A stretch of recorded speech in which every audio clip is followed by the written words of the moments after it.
السلام عليكم ورحمة الله وبركاته. شمعكم جبتم مطرم متقالي ورا فانجي كان نجيبنا عندك يا سنيو نجيني ربي قد بكم جرتني تسوجي ناجرات سنين جتا وردوبتو أهمنتي إسلامة بقى ربين إيدا عرفات إسنجه إسنين زلا ما شاء الله تبارك الله أرنتنا إدو بشرنا إدو بريدا ويترا me waan as keessa jiru tokko tokko isiniin daawwachiisa. Iddoo bashannanaa deemuun hedduu sammuu namaatiif boqonnaa kenna. Kanaaf akkuma jiranitti bakkuma jiranitti haala irra jiranitti sammuu ofii tana firii gochuun barbaachisaadha. Waan qabanitti ara galfachuun barbaachisaadha. Kanaaf akkas isiniin jedha. warri carraa kan argataniitiin immoo iddoo kana keessa deemtanii hin daawwatin raahaa qalbiin dhagayin nuuf kolchaa isiniin jennaa. Rabbiin ammoo yaada muraada keessan isiniif buutee iddoo kanaa iddoo sammuu namaa boqonnaa argattu kanaan isin haadhaa burabbi bakka kanaa isin fidu isiniin jedha. Akkan isiniin jedha ka maashaallah iddoo takka bareedaa iddoo wallahi raa dhagaanii qalbiin namaa tuni nashaaxii Oromiyaa fakkaata. Garuu iddoon kun Keeniyaa keessa bakkee paarkii wayiiti. Maqaa isaa erga isinii hima koomenti irratti. Akkasii akkana jira muktiin isaa laala Oromiyaa fakkaata. Baay'ee tokko bareeda. Haga danda'etti mee isinitti mul'isuuf yaada. Akkasii isiniin jedha. Makiinaalee isinitti mul'isaare. Akkas rabbi akkanatti tujaara isin godheetiin makiinaalee isinitti taa'u tokko uummata gara. Akkasii isiniin jedha. Maashaallah tabaarakallah. Hedduu takka bareeda. Garuu kophaa bakka kana deemuun kun xiqqoo isi.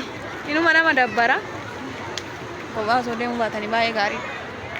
Akkasumas keessa deddeemsa isinitti isaan wajjin turaa isiniin jedha.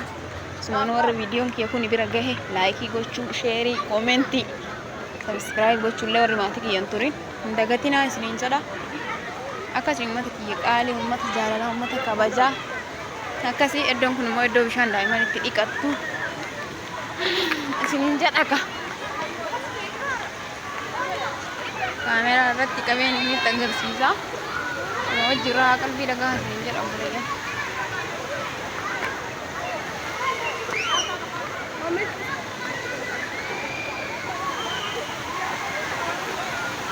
Akkana fakkaata maashaallah hedduu takka bareedaa hedduu namatti tola. Akkana jira maashaallah.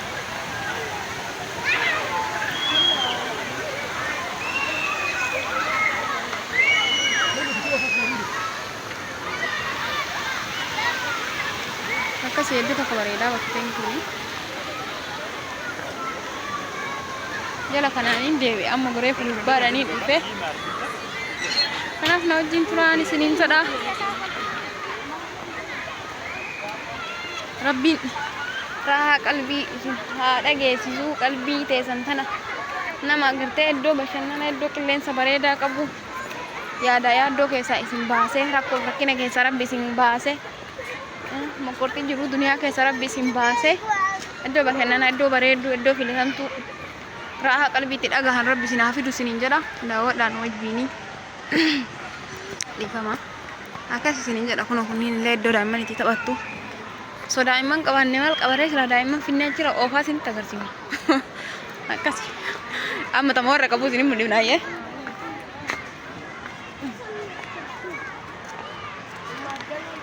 Dhiifama.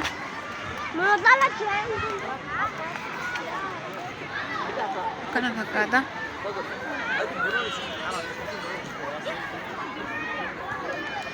Akkana fakkaata Oromoon dachii rabbii guutte.